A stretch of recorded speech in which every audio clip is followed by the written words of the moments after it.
সে একটি ছাত্রীর উপর ধর্ষণ করেছে এবং সে এখন পর্যন্ত বিচার পাচ্ছে না। আরজি করের ঘটনা আমরা সবাই খুব ভালো করে জানি।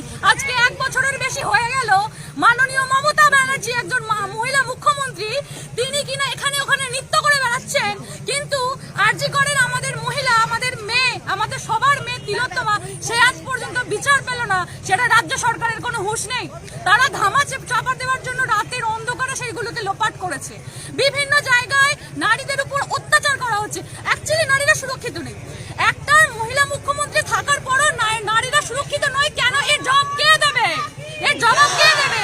আজকে ভারতীয় জনতা পার্টির নেতৃত্বে সাধারণ মানুষের হয়ে আমরা তাদের কাছে যাব। সাধারণ মানুষদেরকে ঐক্যবদ্ধ করে আজকে আমরা রাস্তায় নেমেছি এবং লড়বো। এই পুজোর আগে আমরা ভারতীয়